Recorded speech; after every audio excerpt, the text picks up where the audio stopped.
الحمد لله رب العالمين، والصلاة والسلام على إمامنا وقدوتنا وشفيعنا محمد صلى الله عليه وسلم وبعد. جزاكم الله khair, semua yang hadir, dan ana tadi dapat kabar antum Masya Allah mendoakan keluarga saya yang meninggal, dengan harapan mereka meninggal dunia dengan syuhada. Ini memang tujuan hidup kita sebenarnya, kita bisa dapat meninggal di jalan Allah Subhanahu wa taala. Tetapi kalau belum belum ada waktunya kita hidup di jalan Allah juga, itu juga susah. Sebelum mulai, ada hadis dari Nabi Sallallahu Alaihi Wasallam ketika ada perang dan ada yang meninggal dunia sebagai syuhada. Lalu eh, sahabat bilang ke Nabi Sallallahu Alaihi Wasallam, ya Rasulullah, yani mereka sedih, sahabat ini sedih, mereka tinggalkan kita atau apa. Lalu Nabi Sallallahu Alaihi Wasallam menjawab, Wallahi ma yasurruhum annahum indana, wa la yasurruna annana indahum. Mereka ini tidak terlalu sedih karena mereka tidak ada bersama kita. Bersama siapa? Bersama sahabat dan Nabi Muhammad Sallallahu Alaihi Wasallam. Kenapa? Karena mereka dapat posisi yang tinggi di surga, yang mereka tidak mau tinggalkan demi walaupun bertemu Rasulullah Sallallahu Alaihi Wasallam atau hidup bersama Nabi Sallallahu Alaihi Wasallam. Maka mendapatkan syahadah, menjadi syahid, itu hal yang luar biasa. Memang namanya husnul khatimah benaran. Insya Allah langsung melanjut ke adab yang 11. Eh, ah, Langsung mulai Ustaz ya. Iya, Suara aman. betul. Syekh, silakan Syekh, langsung mulai. Ya, Alhamdulillah sudah ada insya Allah. 55 peserta yang sudah bergabung. Insya Nah, Allah sambil menyusul Syekh. ya, Ana juga meskipun agak capek ya, tapi saya ingin tetap kita melanjutkan karena salah satu hal yang Allah Subhanahu wa taala cintai dan suka kita, namanya di bahasa Arab idamatul nafi', kita tetap bermanfaat maupun kita belajar atau mengajar. Ini hal yang Allah, yang kita bisa dapat keberkahan dari Allah dan kemudahan dari segalanya dari Allah Subhanahu wa taala kalau kita tetap begini, insya Allah, dengan harapan juga eh, saya jadikan pertemuan ini pahala insya Allah jariah buat teman saya insya Allah. Adab 11. Syekh Abdul Fattah Abu Ghuddah berkata, إذا دخلت بيت أخيك أو صديقك أو أقعدك فيه أو أنامك فيه فلا تتفقده ببصرك تفقد الفاحش. Jika kamu sudah bertamu di rumah saudaramu atau temanmu dan dia mendudukkan kamu di sebuah tempat, atau kamu nginap di kamarnya atau sebuah kamar atau sebuah tempat, la tatafaqadahu bibasarik, lalu jangan periksa tempat ini dengan matamu, periksaan yang melihat details kamu bisa. Bal ghudda basarak fi athna'i qu'udak wa manamika fi, lalu harus kamu jaga matamu. Jika matamu jatuh dengan sesuatu tidak sengaja tidak masalah, tetapi kalau kita melihat sengaja kiri kanan dan mencari details, itu tidak baik dan tidak adab.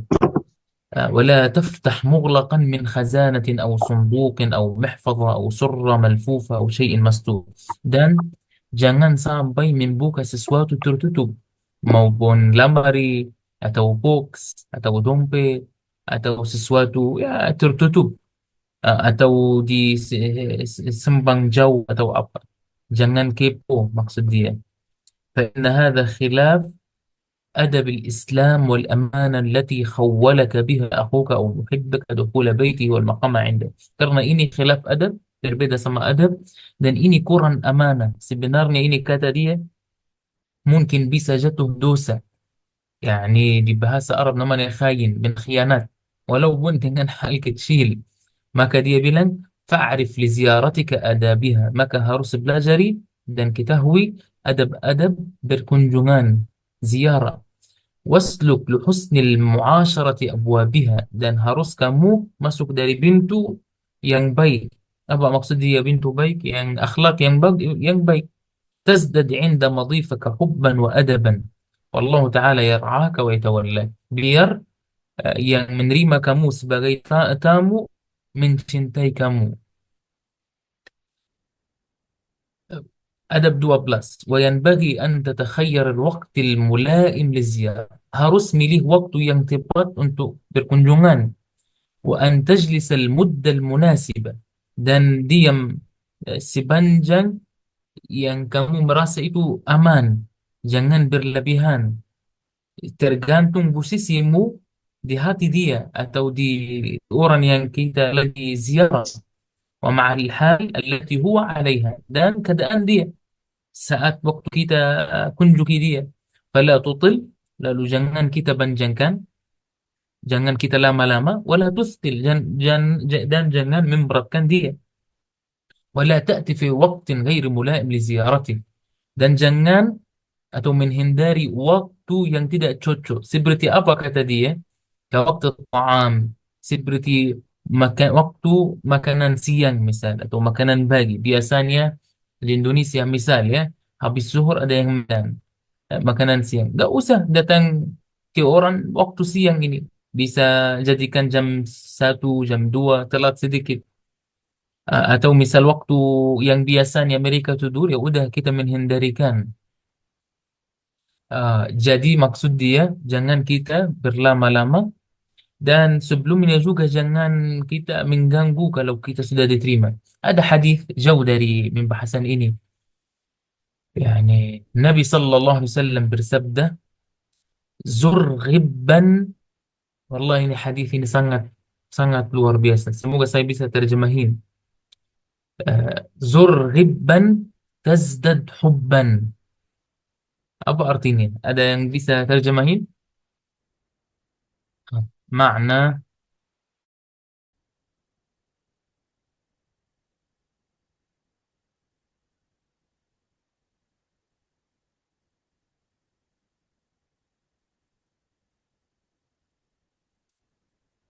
hmm,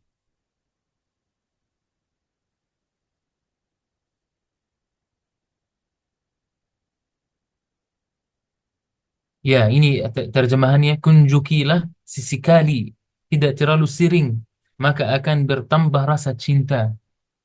Yani ini sebenarnya hadis ini ada dua dua arti. Arti pertama, jangan itu saran Nabi ya, jangan kita terus menerus ziarah orang ini teman saya misalnya. Ini Kang Apud misal. Saya hari ini kunjungi dia, besok juga lagi, atau setiap minggu sekali, atau itu akan, jangan kira itu akan beliau mencinta saya atau lebih suka sama saya, tidak, malah ujungnya akan benci sama saya, merasa berat ketika saya datang atau apa. Jadi kunci kecintaan atau salah satu hal yang kita bisa menjaga pertemanan sama saudara kita, tetap kita ziarah silaturahmi mereka, tetapi tidak hampir setiap hari atau sering sekali. Tapi kata Nabi SAW sekali, sesekali, yani kadang-kadang, atau standarnya enggak terlalu hilang dan enggak terlalu apa ya, dekat.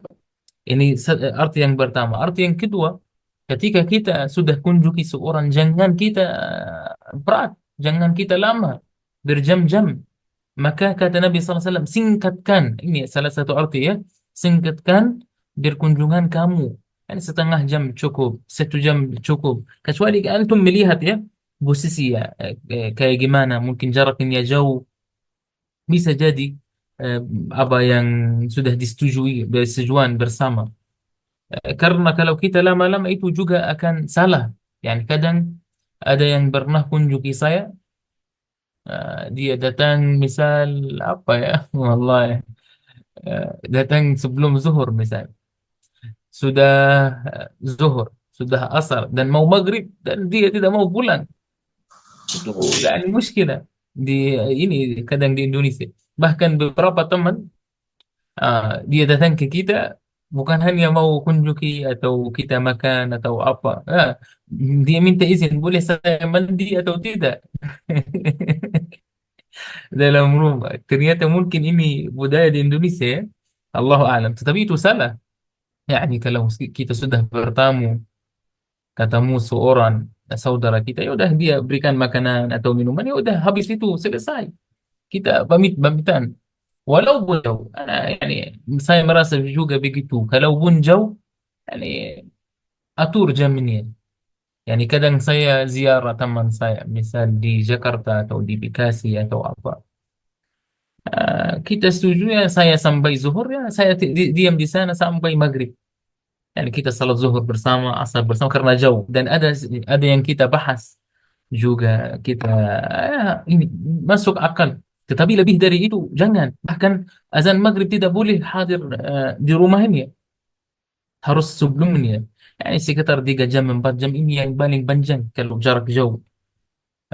Wallahu a'lam. Jadi itu kalau kita jaga adab ini insya Allah kita menjadi tidak berat, dan itu salah satu adab yang tinggi yang disuruh juga sama Nabi sallallahu alaihi wasallam. قال الإمام النووي رحمه الله تعالى في كتابه الأذكار في أواخر باب في مسائل تتفرع عن السلام. Imam Nawawi dalam kitabnya Al-Adhkar berkata, bab bab hadis ini, bab di bawahnya hadis-hadis. Apa nama bab ini? Yustahabbu lil muslim istihbaban muakkadan. Sangat direkomendasikan buat seorang muslim apa? Nomor satu, ziaratus salihin, ziarat orang-orang salih, kunjungi orang-orang baik, orang salih, wal ikhwan, dan saudara-saudara yang baik, wal jiran, dan tetangga yang baik, wal asdiqa, dan teman-teman, wal aqarib, dan kerabat kita, wa ikramuhum, dan kita memuliakan mereka, wa birruhum, dan membuat baik sama mereka, wa silatuhum, dan menjaga silaturrahmi sama mereka. Tetapi وضبط ذلك يختلف باختلاف أحوالهم ومراتبهم وفراغهم. Lalu kita membedakan tergantung apa hal orang itu. Mungkin dia biasanya yang kita lagi kunjungi, dia biasanya sibuk. Beda sama orang yang biasanya free, tidak sibuk. Kadang ini punya jabatan atau sesuatu. Orang lain mungkin tidak punya. Kadang orang sibuk, kadang orang tidak sibuk. Kita yang bisa membedakan. وينبغي أن تكون زيارته لهم على وجه لا يكرهونه. Maka salah satu syaratnya kita kunjungi mereka dengan hal yang mereka tidak membenci kita karena kunjungan itu. وفي وقت يرتضونه, dan di waktu yang mereka juga menerimanya dari kita. Kenapa? Karena al-ahadith wal athar fi hadha, karena banyak hadis dari Nabi sallallahu alaihi wasallam yang terkenal yang membahas hal-hal tersebut. أدب 13. إذا تحدثت عند من تزوره فلا تتحدث إلا بما يناسب المقام مع الإيجاز. Kalau kita kunjungi seorang, jangan kita berbicara sembarangan, kecuali apa yang cocok sama kunjungan tersebut, dan singkat. Jangan kita buka cerita hidup yang panjang-panjang. وإذا كنت صغير القوم في المجلس فلا تتكلم إلا إجابة عن سؤال يوجه إليك من يعني kita lagi apa ya, tunjuki misal orang sakit. Kita bahas tentang kesakitannya atau kematian atau apa, tidak cocok ini dia. Atau enggak harus ini kita bahas obat-obatan, yani kadang ini terkenal di Indonesia lagi sakit, oh kamu minum ini saja, kamu ada itu silakan cari beli, ya itu bukan tuh kamu dokter, kamu mengerti detail, kamu punya mengalami atau hanya mencoba sendiri, mungkin belum tentu benar. Mungkin kita suruh dia minum sesuatu, dia berbeda sama obat, menjadikan matikan dia, dan ini sering terjadi, pernah terjadi.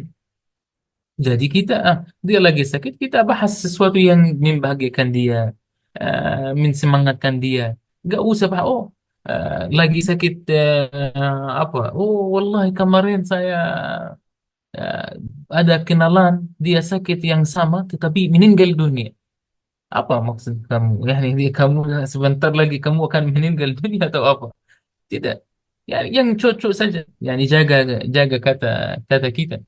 Lalu kalau kita masih muda atau kita yang paling muda dalam sebuah majlis, jangan berbicara. Jangan uh, terlihat kayak sok tahu semua. Tidak. Kalau ditanya kamu jawab dan jawabannya singkat. Karena ada yang lebih tinggi dari kamu, walaupun dalam keluarga. Yani ana suka kasih contoh ini. Setiap orang punya nomor sosial. Apa artinya nomor sosial? Harus antum fokus. Yani mungkin dalam majlis ini yang lagi berbicara, bukan artinya saya lebih baik dari antum. Nah, saya jelaskan nomor sosial. Bukan artinya saya lebih agung dan lebih mulia, tidak. Tetapi dalam majlis ini, karena saya yang berbicara, saya nomor satu. Apa artinya? Jadi, kalau orang lain tidak boleh berbicara, kalau saya tidak izinkan. Bukan artinya saya lebih baik. Begitu antum dosen misal di kampus atau di dalam rumah ada orang tua, kita bukan nomor satu, orang tua nomor satu. Kalau kita punya kakak, kakak ini nomor lebih dahulu, walaupun saya penjabat. Yani mungkin nomor saya 9 dari keluarga misal, tetapi kakak saya tidak menjabat, biasa-biasa. Tetapi dalam nomor sosial ini dalam rumah rumah tangga kita nomor satu, meskipun saya menteri. Jadi harus kita jaga. Ini orang tukang sampah, ha? Mungkin menurut kita nomornya 100, 200. Tapi kalau dia balik ke rumahnya menjadi nomor satu buat istrinya, nomor satu buat anaknya. Jadi kalau kita tidak ada urusan sama-sama langsung, ya, mungkin saya bisa hubungi dia dengan nomor 100. Tapi misal tukang sampah itu tiba-tiba ada anaknya di depan dia, tidak boleh ya, saya anggap dia nomor 100. Harus saya melakukan atau muamalah dia sebagaimana anaknya melihat ini. Ya, saya berharap saya udah sukses untuk menyampaikan ide ini. Setiap orang punya nomor sosial yang harus kita jaga. Begitupun dalam satu majlis maupun lagi nongkrong atau lagi jalan-jalan atau kemana-mana. Kita ini kalau seumuran atau sama-sama ya udah sama-sama. Tapi ada yang lebih tinggi misal dari kita, ya, kita bedakan ya. Jadi harus kita menjaga adab ini. Wallahu a'lam. Atau illa idza alim, kapan kita berbicara? Kalau kita lagi nomor sosial kita rendah. Bukan artinya kita yang rendah ya. Beda. Bukan kita rendah, tetapi nomor kita dalam majlis tersebut agak kurang atau di bawah. Kapan kita berbicara? Kecuali kita tahu berbicaraan kita atau kata kita akan membuat solusi yang sangat bagus bagi orang-orang.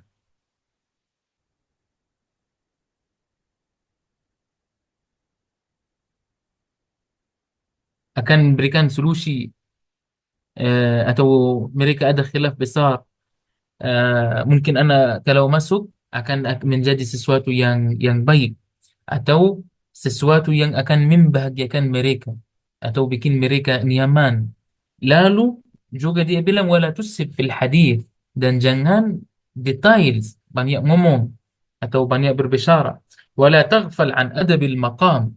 Meskipun kamu mulai berbicara, jangan melupa posisimu. Apa artinya posisimu? Nomor sosialmu. Tetap bahasa kamu sopan, dalam dudukanmu atau dalam caramu atau bahasamu. Nomor 14. Idza dakhalta ila majlis fabda bis salami ala man fihi jami'an. Ketika kita lagi ingin masuk sebuah majlis atau apa,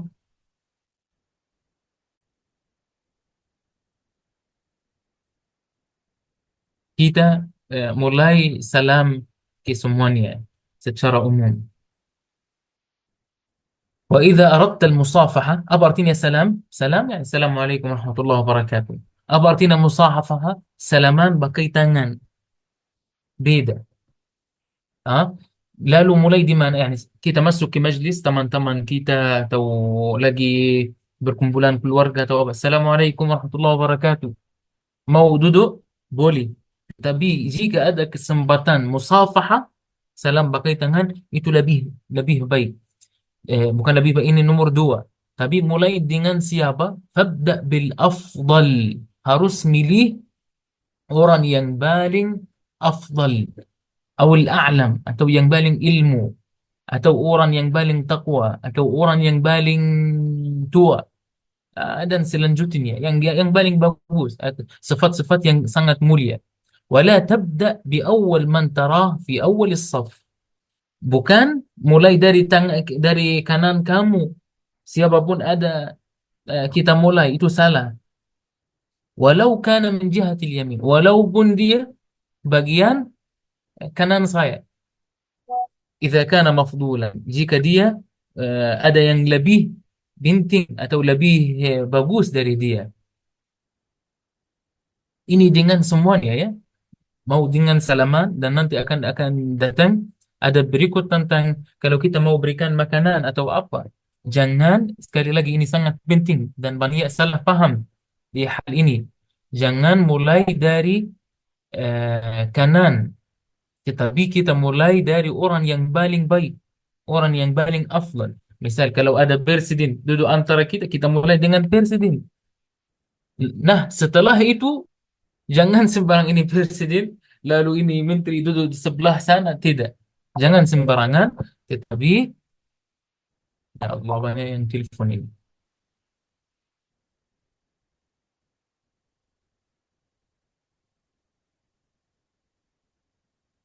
Jadi kita mulai lebih dahulu dengan orang yang paling baik, yang paling mulia.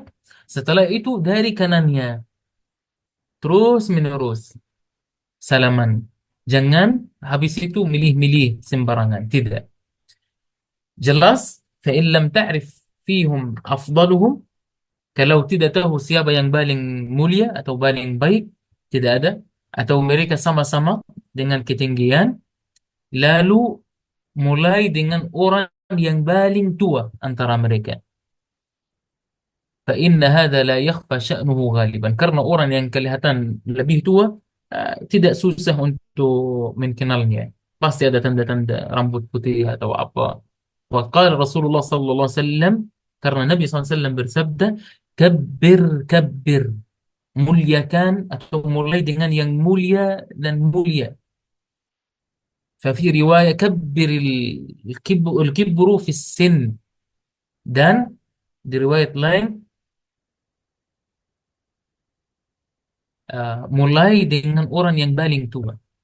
Tapi enggak harus yang tua jika ada yang lebih mulia dari dia.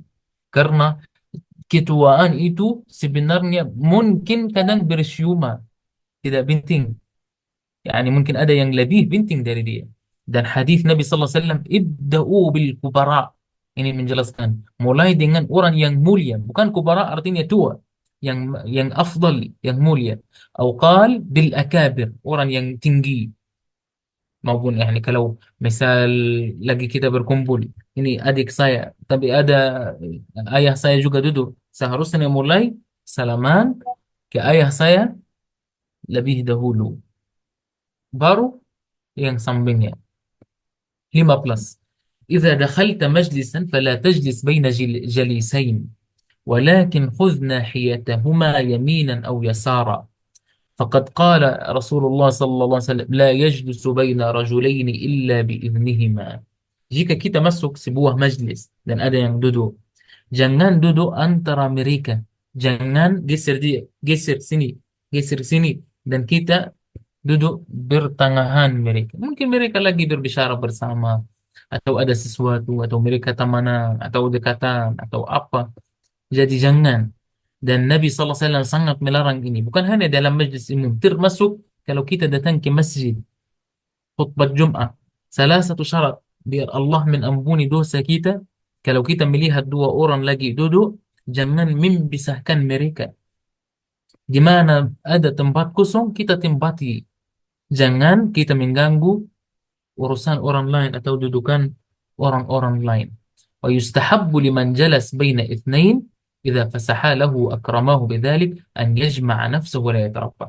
Lalu kalau dia sudah duduk antara dua orang, karena dua orang tersebut mengizinkan dia, jadi dia harus mengumpulkan dirinya. Jangan dia duduk terlalu santai, mengganggu mereka, atau apa, mengkecilkan tempat mereka, atau miring ke kiri atau kanan, biar mereka tetap nyaman sama masukan dia. Qala Ibnu al-Arabi, qala ba'dul hukama ithnani zaliman. Beberapa orang hakim berkata, ada dua orang yang paling zalim. Siapa? Rajulun uhdiyat lahu nasiha fattakhadha dhanban. Ada seorang pernah nasihati kita, kita anggap itu sebuah dosa. Kita mensalahkan dia karena dia berikan untuk kita nasihat. Yani bikin orang yang berikan untuk kita nasihat kesal sama kita dan menyesal pernah berbicara sama kita. Ini namanya orang zalim. Nomor dua, wa rajulun wassi'a lahu fi makan. Eh, ada dan seorang dikasih untuk dia tempat, ضيق عليهما فقعد متربعا. Lalu daripada dia duduk dengan sopan, dengan baik, dia mengganggu dua orang tersebut, menkecilkan tempat mereka.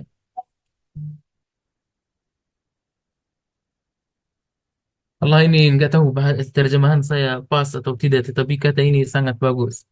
وإذا جلست إليهما فلا تلق بسمعك إلى حديثهما. Lalu kalau masuk antara dua orang, jangan suka mau dengar apa yang mereka lagi bahas bersama.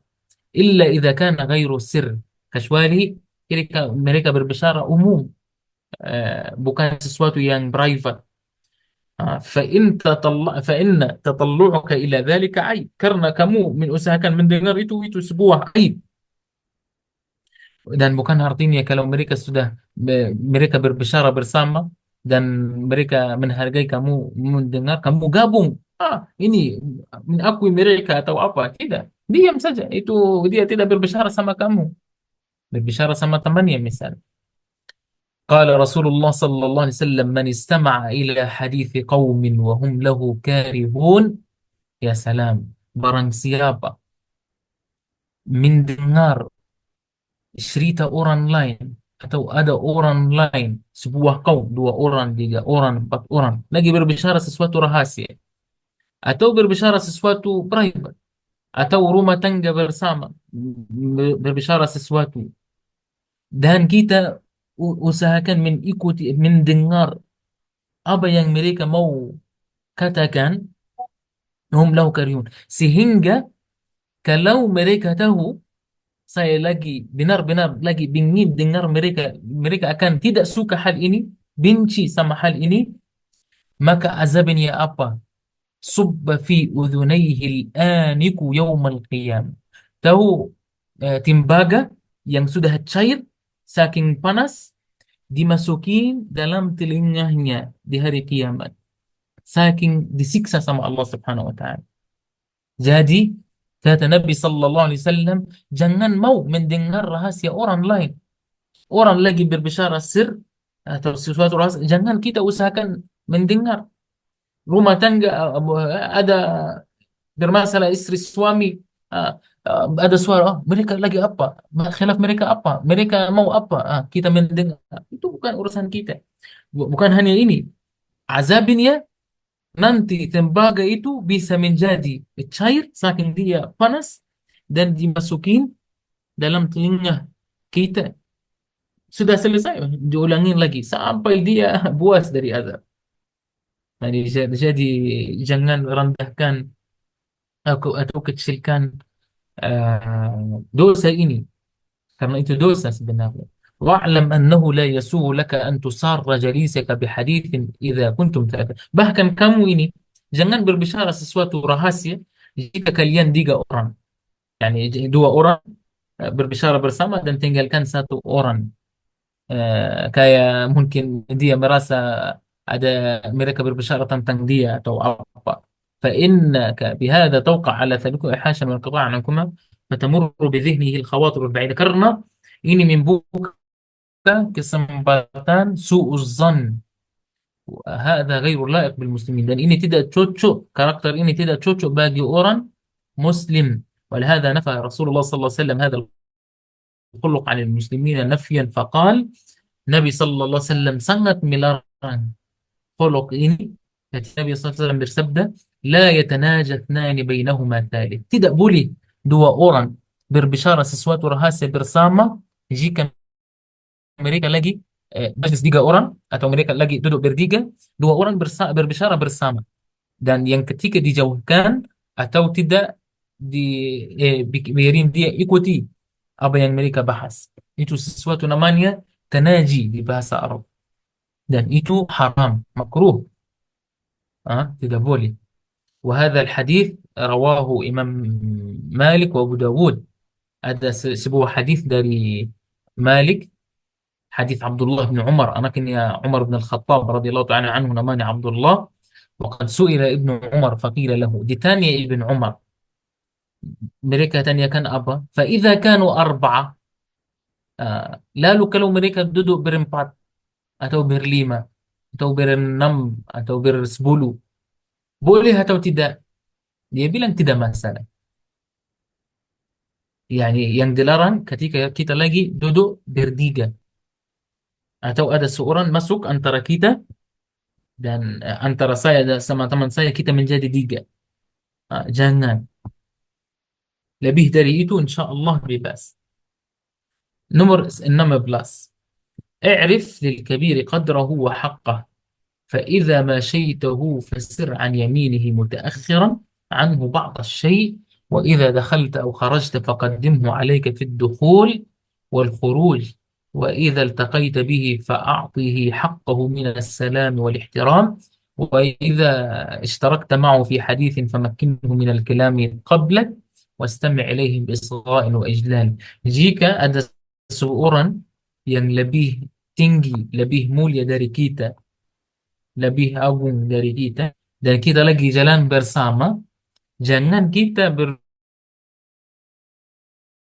berjalan sama, maka harus kita ambil bagian kanan sedikit, kita agak ke belakang sedikit, tapi nggak terlalu jauh, hanya sedikit mundur.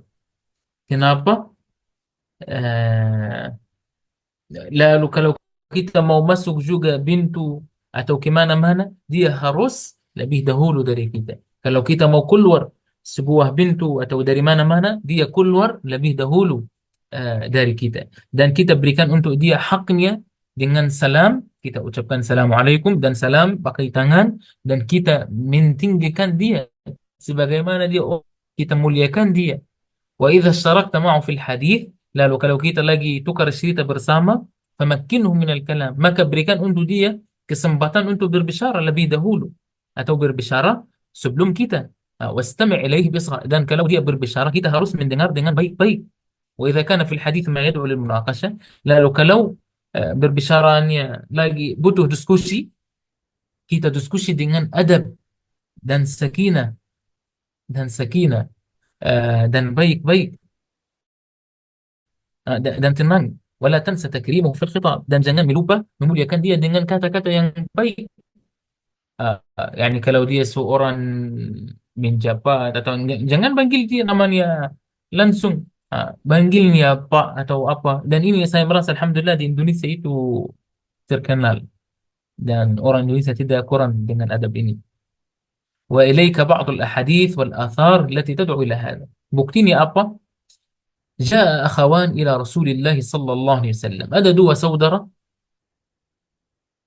kandung datang ke Nabi sallallahu alaihi wasallam. Liyuhaddithahu bihadithatin waqa'at lahuma. Untuk mereka ceritakan sesuatu yang pernah terjadi sama mereka.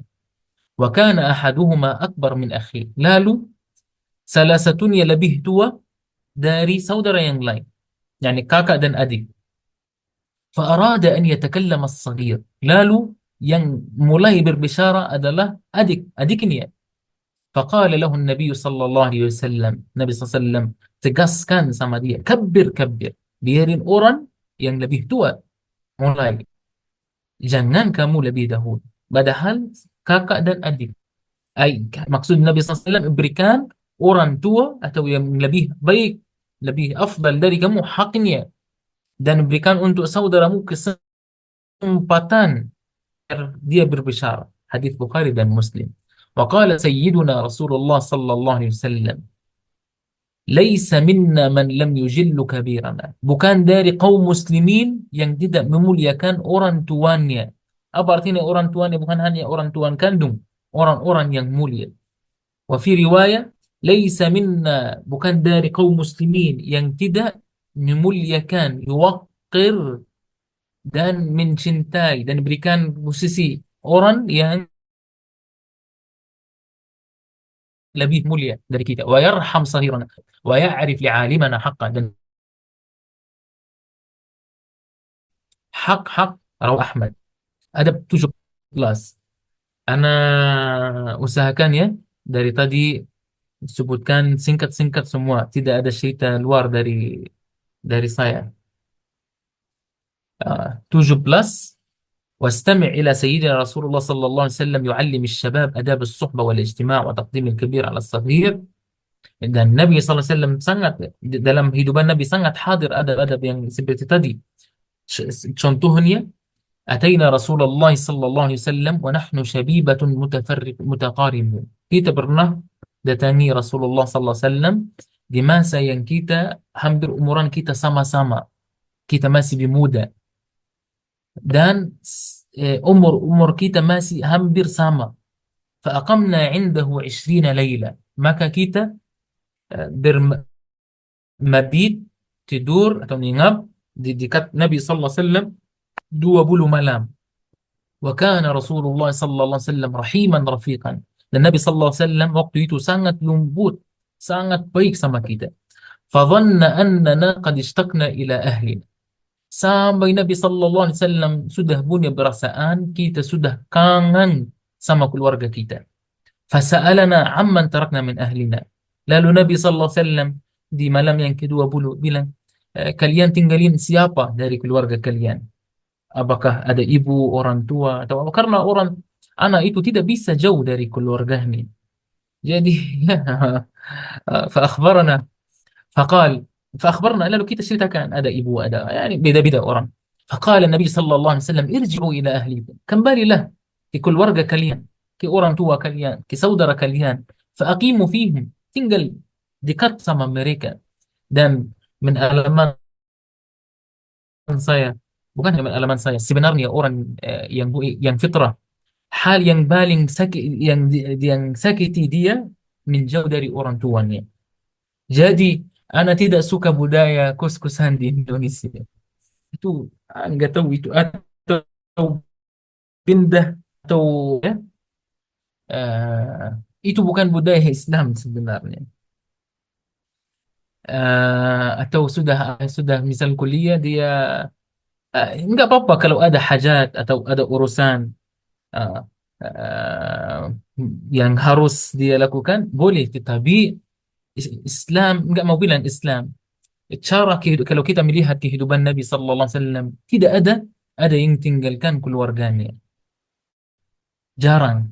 Bahkan kalau mereka berangkat jihad, mereka mau kemana-mana, paling telat di zaman Umar bin Al-Khattab radhiyallahu taala anhum 4 bulan.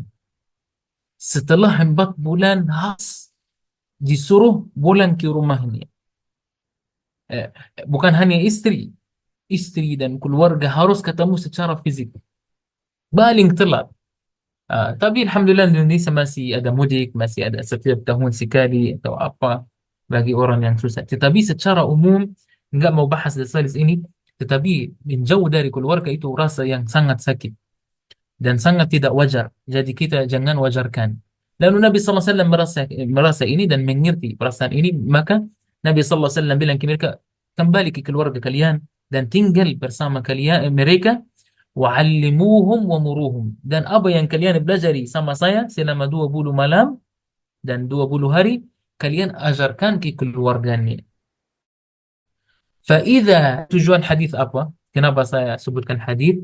Fa'idha hadaratis salat, ketika sudah salat datang, falyu'adzin lakum ahadakum, maka siapapun bisa azan, Wal ummukum akbarukum, dan menjadi imam antara kalian orang yang paling tua.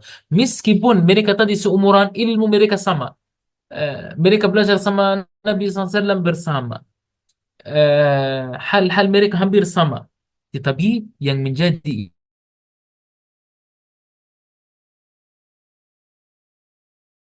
paling tua, yang harus dimuliakan, harus atau salah faham hadis ini. Tetapi maksudnya hadis Nabi sallallahu alaihi wasallam sebagaimana cerita yang tadi yang panjang, kalau mereka sudah sama-sama orang ilmu, sama-sama levelnya, hampir semuanya sama, maka tidak ada yang, tetapi kalau ada yang lebih misal menjadi imam ya, lebih muda umurnya masih 9 plus tetapi lebih tinggi ilmunya, lebih mendalam ilmu fikih atau apa, dan ada yang lebih tua dari dia, pasti kita milih yang 9 plus tahun atau 18 tahun. Jadi umur itu bersyuma, tetapi di sini kata Nabi sallallahu alaihi wasallam kalau mereka sudah sama-sama. Tujuan hadis yani Nabi sallallahu alaihi wasallam mengajarkan ke sahabat ini harus kan orang lebih kita. وحكى الحافظ ابن رجب رحمه الله, dia berkata, qala li al-qadi Abu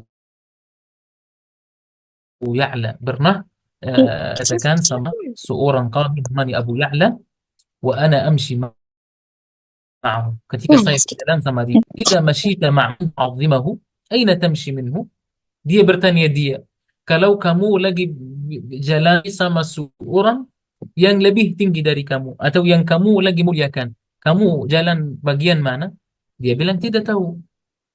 Faqala an yaminihi, lalu menjawab, ambil sebelah kanannya. Tuqimuhu maqam al-imam fi salat. Kenapa kanan?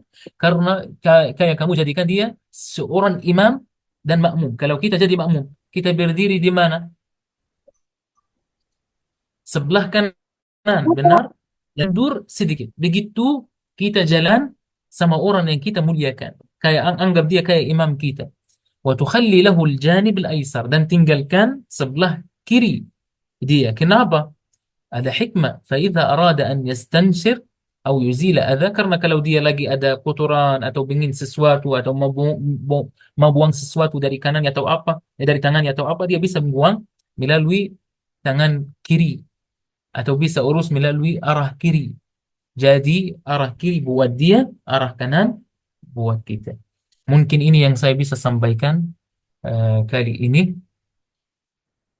Cukup sampai 18 dan semoga pertemuan berikut saya bisa lebih fresh, bisa saya kasih contoh-contoh lain insya Allah Ta'ala. Dan saya buka kesempatan bagi yang mau tanya atau apa. Baik, Syekh. Kita buka sesi tanya jawab, Syekh. Boleh. Ya. Baik, Ayah Bunda, bagi yang mau bertanya boleh silakan untuk, kalau yang mau bertanya secara langsung boleh silakan untuk raise hand, nanti kita izinkan untuk bicara. Bagi yang mau bertanya melalui media chat di ruang Zoom juga kami persilahkan. Bagi yang mau bertanya, kami persilahkan seputar ini. Semisal merantau untuk bekerja, bagaimana Syekh? Terutama untuk Ahwat. Tadi Syekh menyampaikan bahwa kalau nggak salah di 16 ya, untuk tidak berpergian terlalu lama. Khususnya kalau misalkan merantau ya Syekh, Nah, ngekosnya itu saya untuk minta. bekerja, Nah, khususnya untuk Ahwat bagaimana Syekh? wallahi saya sampaikan yang tadi tidak disebut secara detail dalam buku, tetapi ketahuan saya, jika tidak ada halangan yang benar-benar masuk akal, jangan kita menjauh fisik dari keluarga. Kalau saya bilang keluarga, maksudnya keluarga jauh. Kayak bukan keluarga jauh artinya jauh, yani kayak orang tua, kakak dan adik. Minimum harus kita ketemu. Dan kalau tidak bisa setiap minggu karena merantau atau apa, paling maksimal yani apa ya? Yani kayak di Indonesia, setahun sekali. Tetapi kalau bahas soal istri, istri suami, dan ini sering terjadi di Indonesia. Misal suami merantau mencari rezeki nafkah dan dia tinggalkan istrinya lebih dari 4 bulan, haram. Hmm. Itu bukan fatwa dari saya. Lebih dari 4 bulan haram karena kemaslahatan. Saya mengerti ada kemaslahatan, apa ya, bahwa dia cari rezeki atau apa, tetapi ada Ya. keburukan yang lain yang akan muncul. Seperti apa? Baru berapa hari? Seperti Baru 2 minggu. seperti apa ya? Ada kebutuhan. Misal soal hubungan istri suami. Makanya hukuman jihad, kalau ada yang mau ada dari tadi saya bilang 4 bulan di zaman Umar. Ini fatwa fatwa Umar bin Al-Khattab, Khalifatul Muslimin. Dulu ada beberapa sahabat sangat cinta jihad. Paling maksimal Umar usir mereka, ayo balik ke istrimu. Tidak boleh eh, seorang suami tinggalin istrinya atau sebaliknya lebih dari 4 bulan. Itu paling maksimal. Ini paling maksimal. Jadi kita usahakan ini. Tapi kalau ada di luar tangan kita yang memang benar-benar sangat susah dan sangat tidak bisa bertemu kurang dari 4 bulan, Anda tidak bisa jawabnya, tetapi mungkin beda-beda setiap orang. Yani mungkin istrinya tidak ada masalah dan belum tentu harus mereka jelas saling terbuka. Ini kalau bahas apa istri suami, harus mereka saling terbuka dan istri punya hak untuk minta cerai. Namanya di bahasa Arab khul. Jika suaminya bisa sama dia atau tinggalin dia lebih dari 4 bulan, apakah hak dia? Hak dia. Tetapi, nah ini pertanyaan tadi masuk. Boleh karena ada alasan dan suami kita mengerti atau istri kita mengerti dan menghargai dan tidak ada masalah, silakan saja. Silakan saja. Ini secara istri suami. Tapi secara keluarga, saya merasa yani tidak ada standar. Tetapi kalau kita jadikan di hari raya Idul Adha dan hari raya Idul Fitri untuk bertemukan keluarga kita secara fisik. Nah, di luar itu tidak bisa. Sebenarnya itu bukan hal yang wajar. Dan jika ada, bukan semua manusia kayak gini, benar. Dan menjadi masalah kalau kita ini menjadi hal wajar antara kita. Jadi solusinya apa? Ana wallahi tidak tahu. Ana juga sebenarnya punya apa ya, pengalaman buruk. Saya yani yang tanya saya begitu. Saya udah lama tidak bertemu keluarga saya dan itu di luar tangan saya. Apakah ada efek samping ke saya? Sangat, sangat kelihatan. Anak mungkin eh, face Arab ini tidak kelihatan kalau sedih atau apa. Tetapi hati saya sedang hancur. Kesepian itu bukan artinya kesepian tinggal sendiri atau tidak ada aktivitas atau apa. Perasaan ada keluarga itu sangat penting. Dan banyak kekurangan yang saya mengalami ketika saya jauh dari orang tua. Meskipun saya kadang kontak sama keluarga saya melalui media, Facebook atau WhatsApp atau apa. Tetapi saya bukan di posisi menjawab detail apa mudarat atau hal yang negatif yang kita dapatkan jika kita tidak bertemu keluarga kita maupun orang tua atau kakak atau adik. Salah satunya pencintaan kita terhadap mereka berkurang. Bohong yang bilang akan tetap dijaga. Cinta itu adalah di hati. Jauh dari tubuh saya tetapi dari mata saya tetapi dekat dari tubuh saya, dari hati saya. Itu semuanya cuma kata, tidak real. Jadi kalau ini yang saya ingin sampaikan, kalau kita bisa bertemu keluarga kita sering-sering, yakni setiap bulan sekali secara fisik, boleh. Eh, ada merantau karena kerja atau menuntut ilmu atau apa, minimum di zaman kita setiap minggu teleponan, video call yang jelas 1 kali atau 2 kali dan tahu detail tentang mereka. Yang namanya bukan komunikasi, bukan tanya jawab, apa kabar, alhamdulillah baik, sehat, tidak, bukan. tahu detail dan tahu apa mereka mengalami, apa feeling mereka apa, biar kita tolongin mereka dan bantu mereka. Tapi sekali lagi ini agak panjang. Tapi kalau istri suami dalam agama, setahu saya 4 bulan, tidak lebih dari 4 bulan itu salah, harus kurang. Yani kalau merantau, usahakan karena biaya misal tinggi atau pesawat atau apa, maksimal 4 bulan. Jangan tinggalkan, jangan lewati 4 bulan. Allah alam.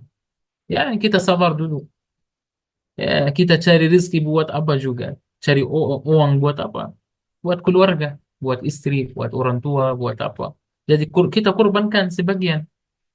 Karena kalau kita sudah bertemu mereka secara fisik, kita akan lebih tenang dan lebih bisa fokus dan maksimal di urusan-urusan lain. Allahu a'lam. Masya Allah. Baik, Syekh. Ada pertanyaan selanjutnya, Syekh. Ini kalau menjauh dari keluarga karena menghindari konflik, bagaimana, Syekh? Hmm? Karena Jadi konflik. tidak berkunjung ke keluarga karena mungkin sedang kondisinya kurang baik-baik saja. Jadi menghindari tidak bertemu agar tidak terjadi konflik, bagaimana, Syekh? Masalah Ya, mungkin sedang. tidak, ya tidak masalah. Tetapi kadang yang saya ingin sampaikan, tinggalkan mereka atau menjauh dari mereka itu sebenarnya masalah. Itu sebenarnya masalah. Yani jadi jangan mencari solusi membuat masalah.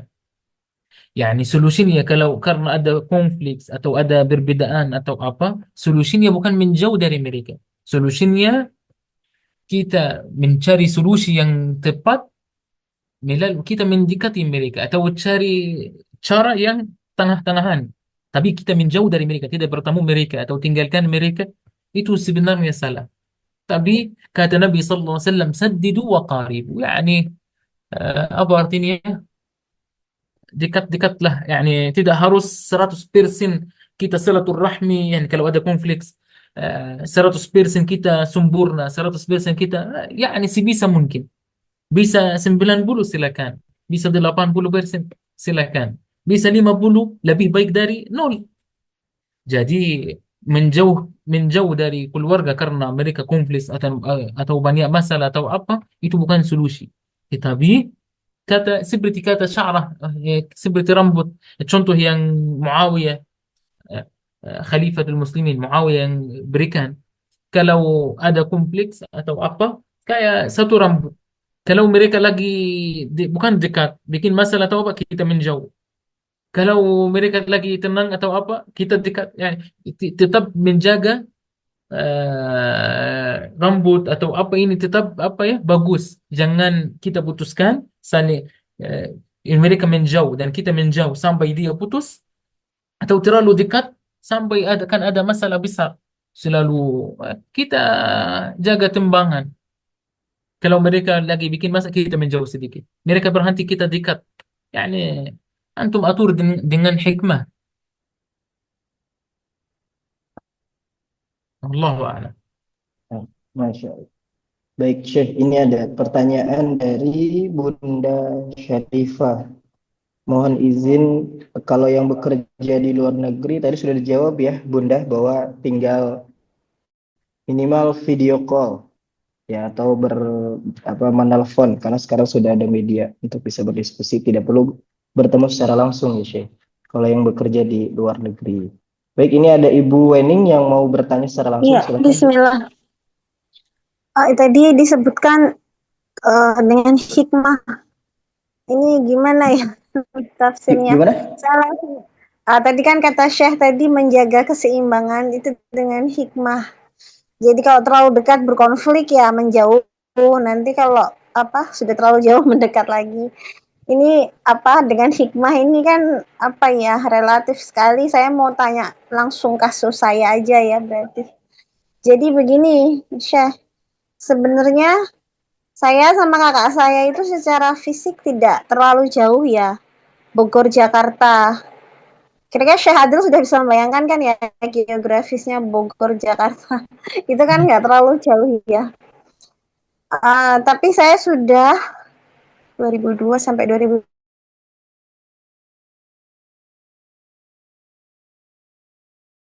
ya. Skip secara sekarang pernah ada salah paham, benar juga gitu. Jadi kalau pas Lebaran itu, kalau pas saya pulang kakak saya nggak pulang, kalau pas kakak saya pulang saya nggak pulang gitu. Sejujurnya saya juga belum siap waktu itu untuk langsung gitu. Nah, saya mungkin minta saran atau motivasi atau nasihatnya, saya harus bagaimana karena itu tadi saya sudah 3 tahun ya tidak bertemu atau menemui kakak saya secara fisik. Syukran, Syekh. Siap. Allah, ana tidak tahu mau jawab apa, tetapi coba ana bacakan sedikit beberapa ayat. Yani Allah Subhanahu wa taala di surat An-Nisa, Allah Subhanahu wa taala berfirman, "Wattaqullaha", taqwalah kepada Allah, "alladzi tasaaluna bihi wal arham", yang akan tanya-tanya kita tentang rahim kita. Apa artinya rahim? Di orang tua atau apa? Yani artinya hati-hati untuk silaturahmi sama orang kerap sama kita. Lalu Allah Subhanahu wa taala berfirman di surat Muhammad, "In tawallaitum an tufsidu fil ard wa tuqatti'u makum." Apa artinya? Kalian ini sangat keras kata ini. Karena nggak tahu gimana saya terjemahkan. Yani kalian menjadi mufsid, sangat jahat di bumi ini. Kata Allah, yani kalian ingin jadi jahat di bumi ini dan akan membuat bumi ini, gimana caranya? Itu rahmi. Lalu Nabi sallallahu alaihi wasallam bersabda di hadis Bukhari dan Muslim, la yadkhulul jannah qati', tidak akan masuk seorang surga, seorang yang memutus silaturahmi. Apa artinya silaturahmi? Bukan sama teman-teman, sama keluarga dekat, ya, orang tua atau kakak dan adik. Kadang kita hafal sebenarnya semua orang bisa masuk surga. Setiap muslim bilang la ilaha illallah Muhammad Rasulullah masuk surga. Tidak. Walaupun kita ucapkan 1000 kali setiap hari la ilaha illallah Muhammad Rasulullah, tidak akan masuk surga. Bukan semua. Ada sebagian dari umat Nabi sallallahu alaihi wasallam tidak masuk surga. Ada 14 kelompok. Salah satunya yang memutus silaturahmi dengan berdasarkan hadis yang tadi. Bahkan Nabi sallallahu alaihi wasallam bersabda, "Man sarrahu an yubsat lahu fi rizqi", barang siapa ingin dapat rezeki yang lancar, rezekinya lancar, dilancarkan rezekinya, wa yunsa lahu fi athari, dan Allah memperbaiki namanya, mengharumkan namanya, falyasil rahimahu, maka harus menjaga silaturahminya, silaturahmi. Lalu Nabi sallallahu alaihi wasallam bersabda, "Laisal muwasil bil mukafi". Apa artinya? Walakin al-muwasil huwa an tasil man qata'ak. Silaturahmi bukan dengan ini datang kunjungi saya akan balas, namanya balas budi, ya, kunjungi dia, membalas dia. Dia berikan untuk saya hadiah, saya kasih dia hadiah. Dia datang ke rumah saya balas datang ke rumahnya, yani dengan keadaan baik. Tidak. Tapi silaturahmi yang dimaksudi oleh Allah Subhanahu wa taala dan sallallahu alaihi wasallam di hadis yang tersebut, walakin, ya, bukan sama-sama, ya, walakin al-muwasil, yang menjaga huwa, eh, kita melanjutkan silaturahmi dengan orang yang tidak silaturahmi sama kita. Yani menurut kita orang jahat atau orang bukan jahat, ya. Orang tidak silaturahmi kita, tidak suka sama kita atau apa. Ini khususnya saya bilang keluarga yang dekat. Kalau kita ingin, apa artinya silaturahmi? Menjaga orang yang menjauh dari kita. Seperti contoh ibu, ada kompleks atau ada khilaf atau apa. Kalau kita ingin benar dapat pahala silaturahmi, kita menjaga itu. Karena kalau tidak ada khilaf, tidak ada masalah, itu bukan namanya silaturahmi, itu sama-sama. Namanya di bahasa syar'i mukafi, sama-sama. Ya, tapi jika sudah ada khilaf, kita usahakan menjaga silaturahmi ini. Tapi satu lagi, dengan hikmah. Bukan artinya kita merendahkan diri banget.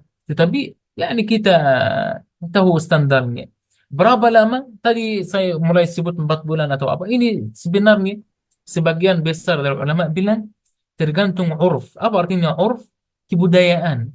Yani di Indonesia misal, kalau kebudayaan Indonesia ini wajar dan normal, kita tinggal silakan 2 bulan, 4 bulan, 1 tahun. Budaya Indonesia misal mudik sekali, ketemu sekali setahun, no problem.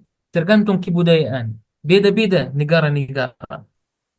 Tetapi yang penting tidak boleh kita tinggal menjadi mahjur, tinggalkan dia.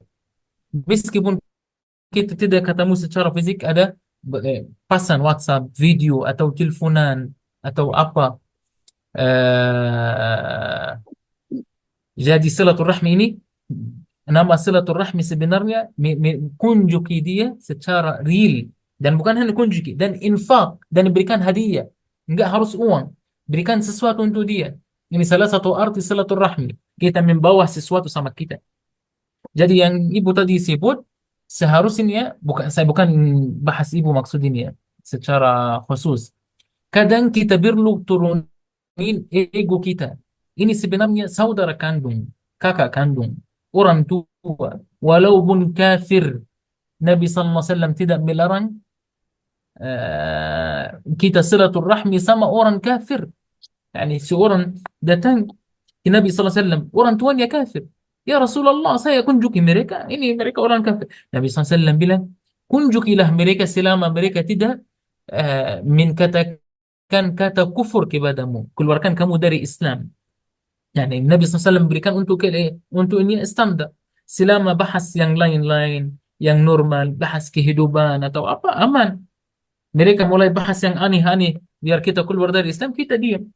Atau misal Qurani, tetapi Nabi SAW tidak pernah menyuruh dia putus silaturahmi walaupun mereka beda beda agama, apalagi Quran dari itu ada khilaf, bukan beda agama, beda beda mendapat, beda karakter, beda apa, harus kita apa saling mengerti, karena ujungnya itu saudara kandung saya. Oke, Ya, tidak masalah saya rendahin diri untuk saudara saya. Itu saudara saya sebenarnya. Kita nggak bahas bertemanan atau tetangga atau apa. Afwan, Syekh. Hmm.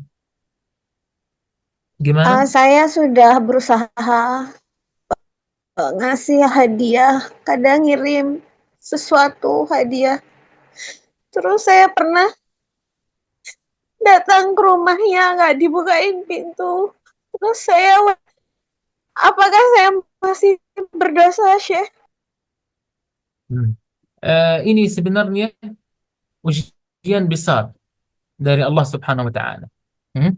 Dan bukan ibu yang berdosa, tetapi saudara ibu yang berdosa. Lalu kewajiban kita, sekali lagi, saya tidak artinya walaupun sudah beliau melakukan kayak gini, kita tidak boleh putus asa.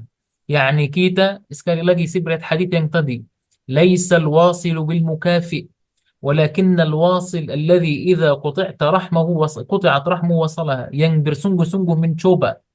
Antum tetap mencari cara untuk bisa kembalikan hubungannya, tetapi dengan kapasitas kita.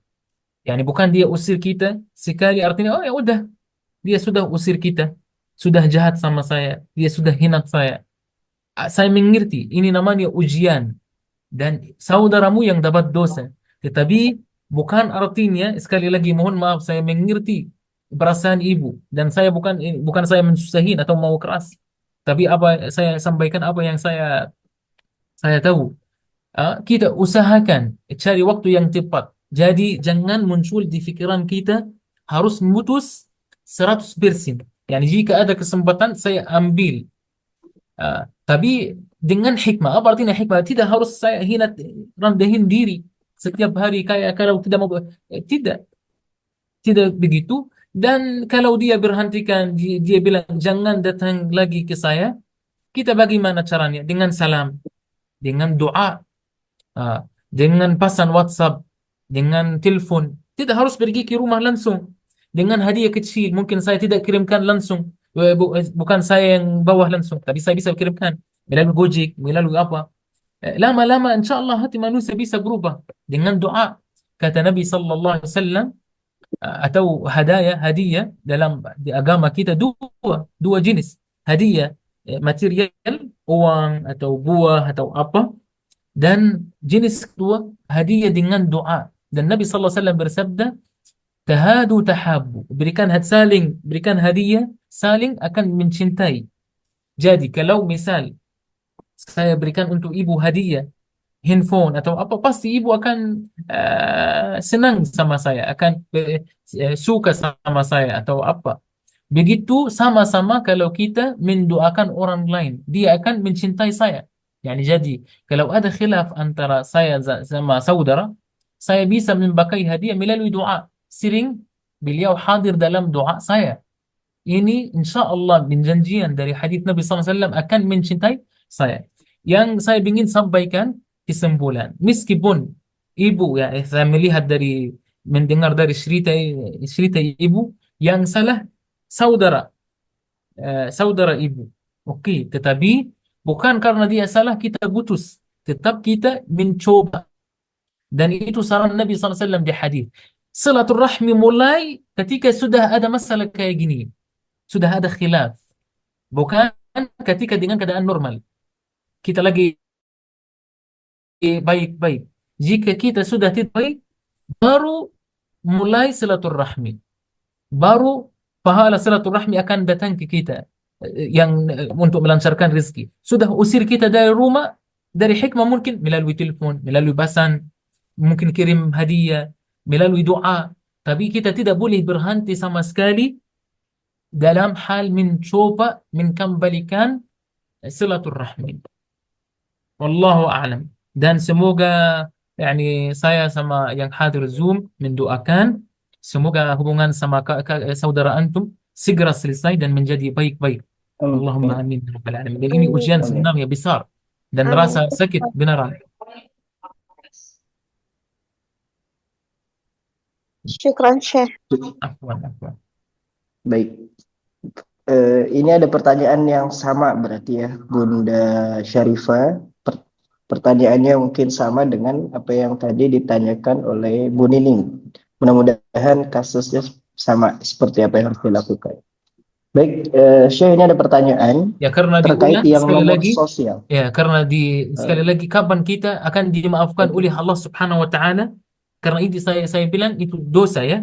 Allah akan maafkan kita meskipun saudara kita yang jahat, tetapi segi kita bisa dimaafkan oleh Allah Subhanahu wa taala asal kita selalu suka bertanya tentang mereka, kirim pesan atau apa, dan mendoakan mereka. Itu yang paling rendah yang kita bisa lakukan. Kita tanya tentang hal-hal mereka dan mendoakan mereka. Nanti kalau kita hadapi Allah Subhanahu wa taala, kenapa kalian ini? Karena itu dosa. Putus silaturahmi sama keluarga dekat itu dosa besar. Kapan Allah kan kita bisa ada jawaban, ya Allah sering beliau hadir dalam doa saya. Tapi dia yang tidak mau. Baru kita dapat uzur namanya. Selain itu tidak ada uzur. Jadi dalam dua silaturahmi dalam keluarga yang dekat tidak ada yang lebih tinggi atau lebih kurang atau apa. Sekali lagi ini sangat penting dan sering ada mungkin di Indonesia. Jadi sekali lagi mohon maaf, saya konfirmasi putus silaturahmi antara keluarga yang dekat tidak boleh dan termasuk dosa besar. Jadi harus hati-hati dan menjaga adab ini. Jika mereka keras kepala, mereka yang keras, minimum kita mendoakan mereka, selalu mereka hadir dalam doa kita dan tanya-tanya kabar-kabar mereka. Jadi jangan bilang langsung, ya udah dia yang jahat, dia yang usir, dia yang tidak. Itu pintu dari syaitan. Allahu a'lam. Baik, Masya Allah. Baik, Syekh. Lengkap ya Syekh jawabannya insya Allah. Baik, Syekh, ini ada pertanyaan terkait nomor sosial yang tadi dijelaskan oleh Syekh. Dalam sebuah keluarga besar, posisi kita sebagai anak, cucu, atau keponakan, tetapi kita membutuhkan untuk berbicara dalam rangka berdakwah kepada orang yang lebih tua untuk mencegah kemungkaran. Bagaimana rambu-rambu atau batasan-batasan adab yang harus dijaga, Syekh?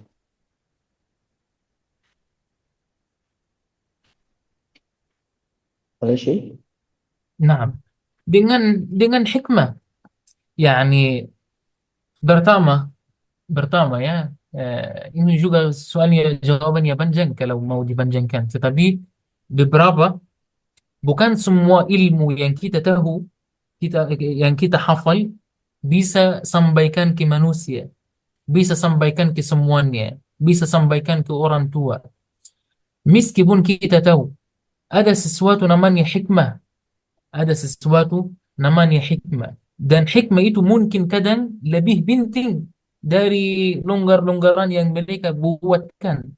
Jadi mungkin kadang kita berbicara sama orang tua, mengajak mereka, melarang mereka dengan hal yang mereka lagi buatkan hal buruk, tapi mereka menjadi lebih buruk lagi. Makanya kita cari waktu yang tepat dan bahasa yang tepat. Ini ini wallahi ini butuh belajar. Yani bukan jawaban satu pertanyaan. Antum perlu ikut kurs namanya Al-Hikmah atau Adab al-Ikhtilaf. Berbedaan dan hikmahnya gimana atau gimana kita dapat hikmah atau bagaimana belajar hikmah. Karena mungkin sekarang dia melakukan orang tua melakukan kelonggaran atau salah, tapi mungkin dari hikmahnya bukan sekarang hilangnya, lepaskan atau luruskan. Mungkin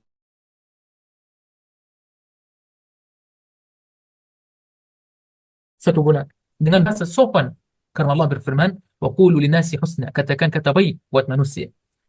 Kalau apa lagi dakwah ud'u ila sabili, berdakwalah kepada Allah, di jalan Allah,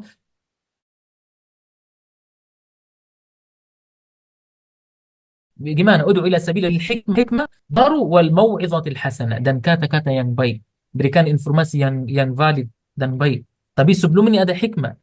Dan hadis yang tadi saya sampaikan di buku, laisa minna, bukan dari kaum muslimin, man lam yarham sahirana, tidak menjaga anak-anak kecil atau pemuda, tidak melihat mereka dengan rahmah, wa yuwaqqir kabirana, dan memuliakan orang-orang tua. Jadi secara umum yang saya bisa sampaikan, cari pertama metode yang cocok, bukan kita mengkurangin level mereka atau apa, atau mensalahin mereka, kamu salah atau apa, tidak. Cari cara yang pas. Nomor dua, bertanya atau memakai pertanyaan, apa metode pertanyaan, bukan kata kerja. Pak, kamu harus kayak gini, bukan suruh dia, tetapi tanya dulu, Pak, kenapa kayak gini? Kalau tidak ada jawaban, oh, mungkin dengan bahasa sopan, mungkin lebih baik kalau Papa kayak gini akan menjadi kayak gini dan menjelaskan alasannya, mungkin lebih baik. Tetapi ya Pak, ini jangan kayak gini, jangan merokok, jangan apa. Ya, ini tidak salah. Ini salah banget. Terus ketika juga kita sampaikan nasihat atau berikan sesuatu ke orang tua, hati kita atau muka kita terlihat kita sangat menghargai mereka sebelum kita berikan untuk mereka nasihat. Karena mereka juga punya pengalaman. Dan sekali lagi yang keempat, kita milih waktu yang tepat dan tempat yang tepat, bukan dadaban manusia, biar mereka tidak jadi sensitif dan bisa private, lebih private. Dan terakhir kita juga mendoakan mereka. Yani kalau tidak bisa, tidak harus selalu berikan nasihat untuk mereka. Kadang salah satu hikmah, hubungin orang tua atau orang keluarga, bisa angka atau tahapan pertama mendoakan mereka dengan hal yang baik. Eh, atau di depan dia juga. Semoga papa menjadi lebih baik, lebih sehat, lebih apa. Baru kalau ada kesempatan ngomong, bisa ngomong. Apalagi di hal yang sensitif. Tapi kalau hal kecil dan orang tua kita menerima, ketika kita lagi menjaga adab, saya merasa tidak masalah. Yani kalau misal saya pribadi ingin nasihati orang lebih tua dari saya bilang, Masya Allah, Jazakumullah khair. Saya banyak belajar dari kamu, Masya Allah kamu orang mulia atau apa. Dan saya pikir kalau kita coba cara ini atau hal ini mungkin lebih baik, atau bagaimana menurut Papa. Saya tanyakan ya, atau bagaimana menurutmu? Oh ya benar, kata kamu itu benar. Dia akan setujui sama saya. Tetapi kalau saya bilang langsung jangan ini atau apa, tidak. Tapi jadikan nasihat kita seperti pertanyaan melalui contoh apa yang kita bisa lakukan atau apa yang saya bisa contohkan, ujungnya atau bagaimana menurut Papa. Apakah kayak gini ini atau apa? Dia akan jawab, pasti akan setuju dengan bahasa saya atau kata saya. Wallahu a'lam. Masya Allah. Baik, Kalau Syekh. tidak ada banyak bahasa saya tidak membantu untuk menjawab. Insya Allah, apa yang disampaikan oleh Syekh, insya Allah ini sangat membantu karena memang apa yang disampaikan sama itu sangat jarang dibahas oleh para ustadz kita di sini, Syekh. Baik, Syekh, ini ada pertanyaan, ada dua pertanyaan, Syekh. Satu, bagaimana cara menegur anak saat orang dewasa sedang berdiskusi? Sedangkan anak sudah berapa kali dinasihati tapi masih belum paham, Syekh. Itu pertanyaan pertama, Syekh. Yang kedua, apa yang harus dilakukan suami kepada istri yang sudah mengusirnya dari rumah? Jadi suami ini diusir dari rumahnya oleh istrinya, Syekh. Dan apakah Ya, itu ya. perbuatan dosa Apa? dan Apa? Pertanyaan kedua? eh, bagi apa yang harus dilakukan, Syekh, oleh seorang suami yang telah diusir oleh istrinya? Apakah ini perbuatan yang dosa? Dan bagaimana cara memaafkan istri yang sudah melakukan atau yang sudah mengusir suaminya dari rumah? Dan ini terjadi berulang-ulang, Syekh. Hmm. Untuk pertanyaan pertama, Ya. bagaimana kita apa? Eh, Memberikan nasihat kepada anak Memberikan kecil nasihat yang untuk ya, anak-anak. Pertama, salah satu cara untuk dalam ilmu pendidikan atau salah satu cara untuk nasihati anak-anak bukan melalui kata. Sebenarnya nomor satu tarbiyah bahasa Arab bil qudwa. Kita menjadi contoh bagi mereka. Jadi mereka bisa belajar dari mereka, dari sikap kita, dari karakter kita langsung. Ini satu. Jadi kita harus menjadi contoh lebih dahulu dari mereka. Bagaimana kita menghubungin orang lebih tua dari kita atau apa. Ini satu. Nomor dua, melarangkan tidak bisa menjadi langsung dalam oh, kamu ini diam atau apa. Biasanya sebelum terjadi ini melalui ajaran-ajaran sebelumnya. Yani kalau ada ibu ngapain biasanya setiap hari sama anaknya? Pasti harus ada pelajaran. Wahai anakku, kalau ada sebelum terjadi masalah, kalau ada orang tua atau abah berbicara, kamu harus kalm, harus kamu mendengar. Kalau kamu mau berbicara sesuatu, pakai tanganmu, atau kamu tunggu dulu sampai ada ya saya tuh melihat kamu atau apa. Jadi, pertama, kita menjadi contoh lebih dahulu. Nomor dua, harus kita ajarkan mereka sebelum terjadi sesuatu. Kita mengajarkan seperti Luqman bagaimana mengajarkan anak ini atau apa. Nomor tiga, kalau terjadi tidak harus melalui ngomong, tapi bisa menjadi isyarat. Pakai isyarat maupun melalui mata atau mungkin saya taruh tangan saya ke shouldernya, punggungnya atau saya melihat dengan tegas dengan mata. Terus saya bersuara atau teriak atau hina dia di depan orang. Yani pakai bahasa isyarat. Setelah itu, setelah terjadi ini, eh, dan tamu udah pulang, saya menjelaskan ke dia, saya ajak dia menjelaskan lagi. Setelah majlis, saya duduk sama dia dengan cara, dengan baik-baik, dengan tenang. Saya cinta kamu, saya sayang kamu, saya sangat peduli sama kamu. Tetapi wahai anakku, jika ada orang tua atau apa berbicara, ya, kamu harus tunggu posisimu atau apa, ada yang izinkan karena itu dari adab atau apa karena karakter ini atau sifat ini orang ini yang disukai sama atau sama manusia atau apa. Ini mungkin menurut saya tidak harus langsung hina atau marah, tetapi mungkin hal ini bisa membantu insya Allah. Ini yang muncul di kepala saya. Wallahu a'lam ya. yang kedua, Syekh. Eh, Pertanyaan kedua, Syekh. hmm, Yani apa ya?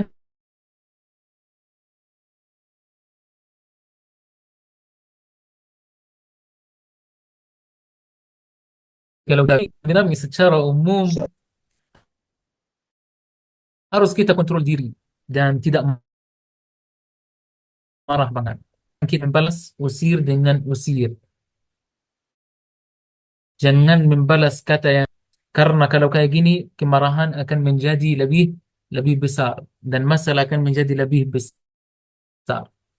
Ini satu. Nomor dua, harus kita tahu Pak, karena usir, kadang usirnya dia usir bukan karena dia ingin usir, tapi karena ada sesuatu lain. Tapi dia menjelaskan perasaan dia dengan ya kamu keluar atau diusir. Tapi kita coba, karena perempuan dia tidak suka berbicara kayaknya. Dia suka sembunyi-sembunyi. Yani misal perempuan kalau dia lagi mau makan di restoran ini, oh, eh, bahasanya kayaknya ada restoran baru. Artinya dia, ayo kita ingin makan di situ. Yani seorang suami harus mulai belajar bagaimana bisa mengerti istrinya atau bahasa perempuan. Yani mungkin dia usir bukan artinya mau usir, atau tetapi ada problem di balik ini yang suami belum mengerti. Lalu boleh mungkin keluar, kasih ke dia kesempatan sampai biar dia tenang dulu, dan itu sebenarnya dari hikmah. Yani dia bilang oke, saya keluar tanpa dia kata-kata keras atau apa, biar dia tenang 1 jam, setengah jam atau apa. Setelah dia tenang, mulai bisa berbicara dengan kalm, dengan tenang. Kalau dia tidak suka hal tersebut, dia sampaikan, saya tidak nyaman dengan karakter ini. Intinya harus ada mereka duduk bersama. Bukan artinya sudah diusir atau apa, artinya harus cerai atau pisah atau talak, tidak. Tetapi setelah mereka dua-duanya tenang, wajib mereka duduk bersama dan tukar cerita. Kenapa ini? Dan menjelaskan apa yang dia suka dan apa yang dia duka, dan begitu sebaliknya. Dan mereka usahakan saling belajar bahasa dan metode yang lain. Nah, tadi dibilang sering berulang-ulang. Kalau sudah berulang-ulang, harus ada orang lain masuk antara kalian. Siapa itu? Eh, Orang yang punya hikmah, punya akal, maupun dari keluargamu atau keluarga dia. Kita merasa misal ayahnya ini orang akil, orang masya Allah bagus, atau ibunya atau apa. Kita bisa panggil, menjelaskan masalahnya. Pak atau ibu, dari keluargamu atau keluarga dia, masalahnya satu dua tiga empat, dan pernah terjadi kayak gini gini gini, dan saya tadi ada masalah.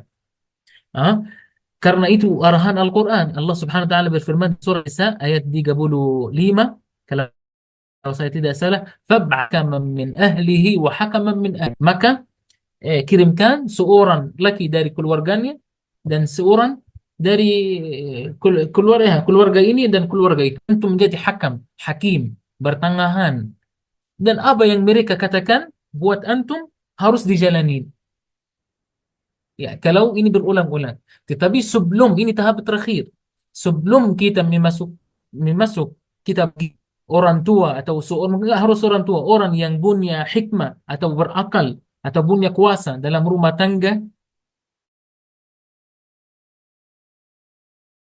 orang tuanya dia, atau coba bersama kita kontrol, jangan membalas dengan kasar, diam dulu, setelah tenang keluar keluar, setelah tenang bisa berbicara lagi, cari pertengahan. Tidak, sudah pasti insya Allah akan solusi kalau antara kita. Baik, kata terakhir, dalam rumah tangga istri suami, hubungan sebenarnya bukan hak dan wajib.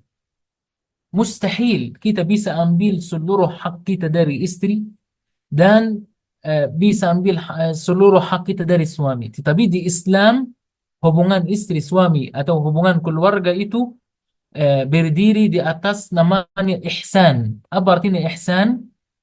Kita berikan apa yang kita bisa lakukan, walaupun bukan kewajiban kita, dan menerima kekurangan. Tetapi bukan artinya menerima kekurangan kita diam. Kalau saya merasa terganggu, saya berbicara dengan hikmah, dengan baik, menjelaskan.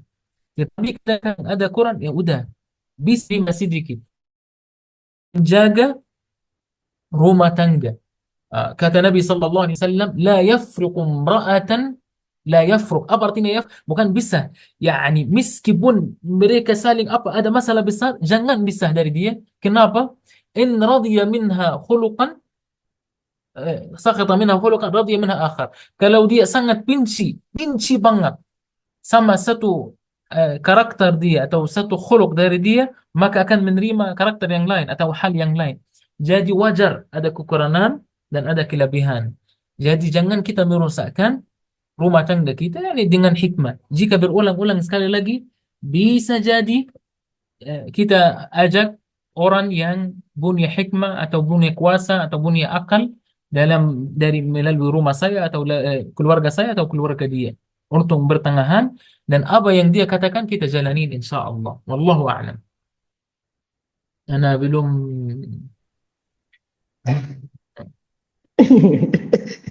Ya sudah. Lebih lanjutnya kalimatnya saya atau tidak lanjut?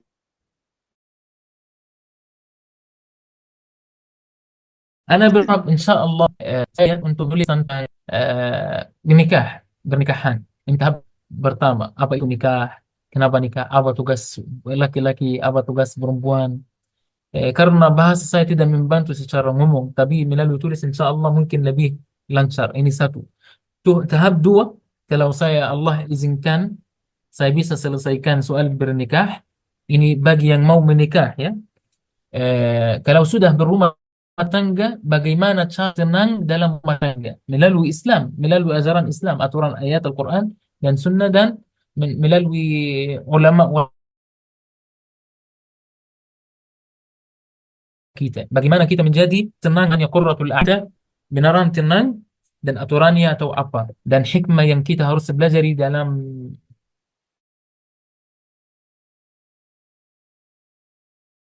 Semoga ini nanti bisa menjawab Ini insya pertanyaan Allah. ini. Ini juga ada satu pertanyaan lagi, Nah, Syekh, bicara tentang rumah tangga. Bagaimana jika setelah menikah, istri jadi jauh dari keluarganya, Syekh? Karena suaminya tidak cocok dengan keluarga istri. tidak masalah. Nah, Yani kalau ini maksudnya, kalau istri ini sudah menikah, keluarganya sebenarnya menjadi keluarga suaminya. Nomor satu dalam hidupnya adalah hmm, suami, bukan orang tua lagi. Tetapi istri seharusnya juga punya sekali lagi hikmah. Apa artinya hikmah? Pelan-pelan sama suami. Jangan mencari masalah sama suaminya karena hal ini. Tetapi dengan pelan-pelan, tenang. Kalau dia misal tidak suka, eh, dan dia izinkan silaturahmi keluargamu, alhamdulillah, syukur-syukur. Yani tidak harus dia ikut sama sama kita. Ya udah, kamu pergi selama dia izinkan kita silaturahmi atau telepon sama keluarga, alhamdulillah. Dia tidak mau ikut sendiri, tidak ada masalah dalam Islam, tidak ada masalah. Tapi itu bukan artinya sah atau benar. Yani dia tidak mau semuanya dengan pelan-pelan, dengan hikmah, dengan waktu yang tepat atau apa, dia lagi tenang. Bisa saya sampaikan bertahap, tidak harus langsung 100% kembalikan, bertahap. Dini ya, intinya tujuan utama kita jaga rumah tangga sendiri, hubungan sama suami. Tapi saya di posisi keluarga saya boleh, tapi suami saya tidak mau ikut, nggak apa-apa. Saya silaturahmi sendiri. Dan kalau saya silaturahmi, bukan saya menjelekkan suami saya. Tetap, Masya Allah, suami saya sangat cinta kalian, tapi lagi sibuk, banyak urusan, banyak kerja. Dia sampaikan salam atau apa. Ya itu suami kamu. Kita tetap jaga. Jangan kita terbuka perasaan kita terhadap buat keluarga kita. Apa yang terjadi antara antum, istri suami, tetap rahasia. Tidak boleh dibukain atau sampaikan ke orang lain, walaupun orang tua. Walaupun orang tua.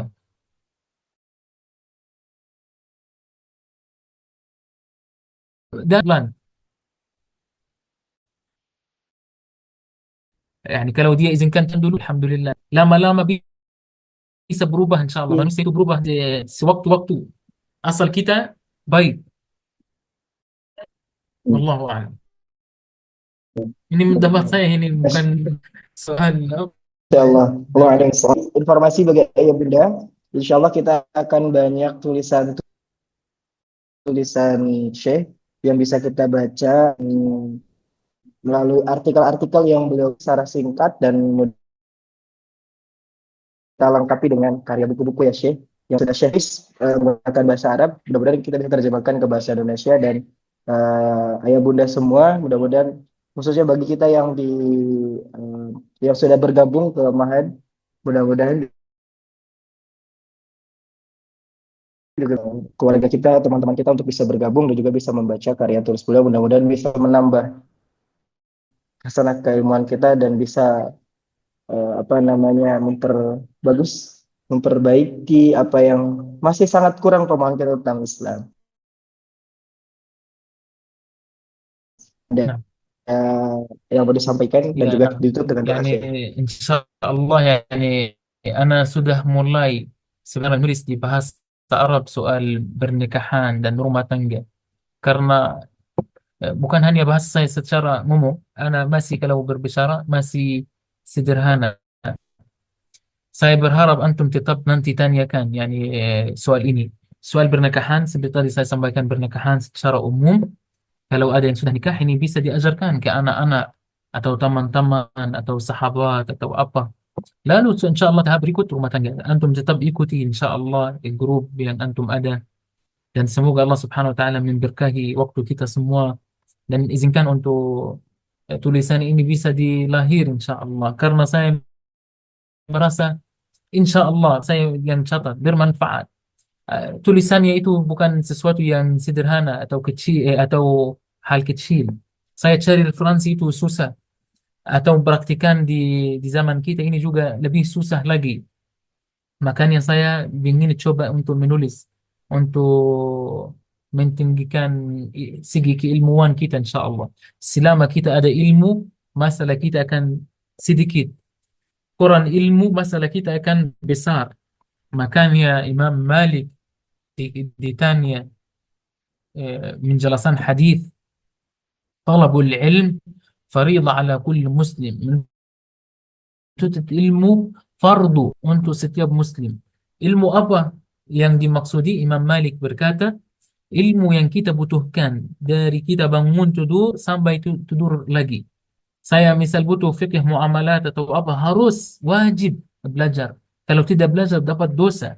Saya ingin nikah, wajib belajar tentang menikah dan tahu nggak mau bilang semua ilmu, tetapi minimum 80% dari ilmu nikah. Sudah mau jadi ibu, harus belajar tentang pendidikan, wajib ini, bukan pilihan. Kalau kita lalai dapat dosa. Lihat kebutuhan kita.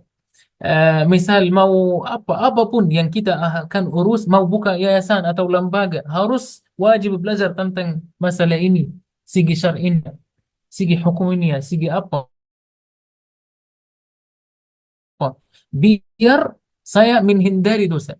Kalau sudah jadi dosa, tidak menjadi fatal atau apa, bukan setelah terjadi masalah, "Wah Allah ini ada masalah, ini kemarin kita dapat uang ini dan apa, waduh setelah terjadi apa manfaat ini?" Maka harus kita belajar.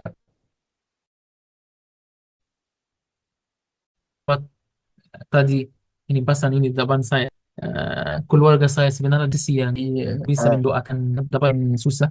Eh, Rata-rata ini kakak-kakak saya semuanya dengan waktu ya masalah sangat krisis. Eh,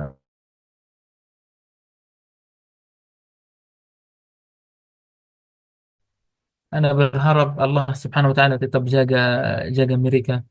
Khusus juga orang tua saya. Sebenarnya orang tua saya udah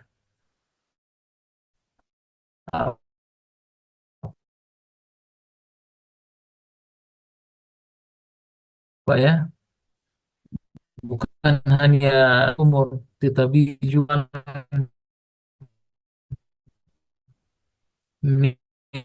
melahirkan